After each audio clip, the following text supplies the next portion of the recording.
Selamat datang di Pusaka Jiwa Nusantara, sebuah ruang batin tempat kita menapak sunyi, menggali kearifan leluhur, dan meraba cahaya dalam diri. Disinilah ilmu-ilmu tua yang nyaris dilupakan, kita hidupkan kembali dengan rasa, bukan sekadar kata. Wahai jiwa yang sedang mencari, ketika dunia bising dan kata tak lagi bermakna, kembali pulanglah ke dalam dirimu. Di sanalah suara sejati berbisik, mengajarkanmu tanpa suara, menguatkanmu tanpa menyentuh, dan menuntunmu tanpa memerintah. Karena sejatinya, kekuatan terbesar bukan datang dari luar, tapi tumbuh dari kesadaran rasa yang halus, lembut, dan penuh getaran cinta. Pernahkah kau merasakan hadirnya seseorang sebelum ia datang? Atau tiba-tiba hatimu gelisah, padahal tak ada satupun kata yang terucap? Itulah ilmu rasa, bahasa gaib tanpa kata, sebuah ilmu tua yang lebih tua dari aksara, lebih dalam dari logika, dan lebih kuat dari segala ucapan. Ilmu rasa adalah pengetahuan yang lahir dari kejernihan batin. Ia bukan dipelajari lewat buku, melainkan dirasakan lewat laku. Ia tidak memerlukan guru, karena guru sejatinya adalah kesadaran dalam dirimu sendiri. Ilmu ini dikenal dalam banyak jalur kebatinan Nusantara, dari padepokan sunyi di lereng gunung, hingga bisikan doa di pinggir kali. Para leluhur memahami bahwa tidak semua hal perlu dikatakan, karena rasa jauh lebih dalam dari kata. Rasa adalah bahasa semesta, yang hanya bisa dipahami oleh jiwa-jiwa yang hening.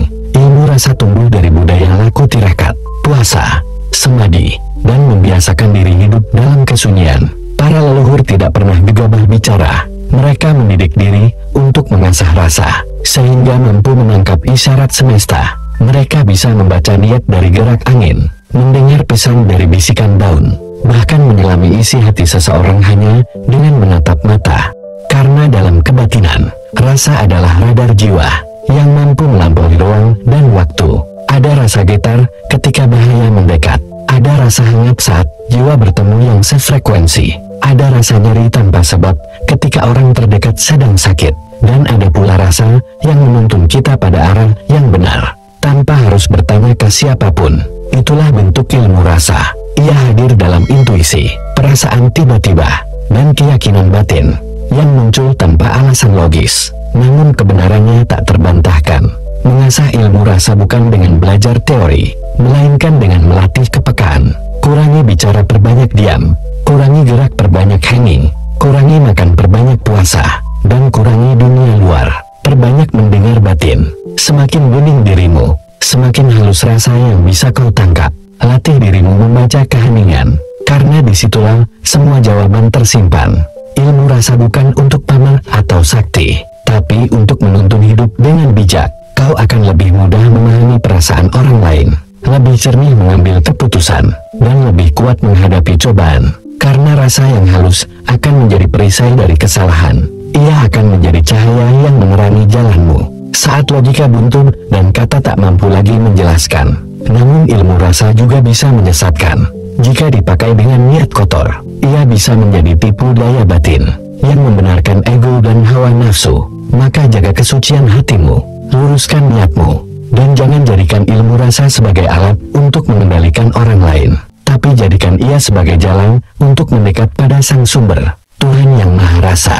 Ketika kata tak lagi berguna, ketika logika berhenti bekerja, ketika dunia luar tak memberi jawaban, maka kembalilah ke rasa, karena disitulah Tuhan bersemayam, dalam sunyi, dalam hening, dalam kepekaan jiwa yang tidak bisa dipalsukan. Jika kau merasa ilmu ini menyentuh hatimu, jangan lupa tinggalkan jejakmu di kolom komentar, karena setiap tulisanmu adalah bagian dari energi yang menyambung rasa antar jiwa.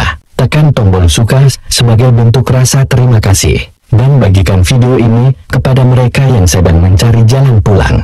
Jangan lupa berlangganan channel ini, Pusaka Jiwa Nusantara, karena di sini kita belajar bukan untuk menjadi sakti, tapi untuk menjadi lebih sadar, lebih jernih, dan lebih dekat pada Tuhan. Dalam dunia yang semakin gaduh, mari kita jadi ruang yang sunyi. Dalam hidup yang penuh kepalsuan, mari kita jadi cahaya kejujuran. Dalam hati yang sering luka, mari kita tumbuhkan kasih tanpa syarat. Karena sejatinya, rasa adalah bahasa Tuhan, dan Tuhan hanya bisa dirasa, bukan dipaksa.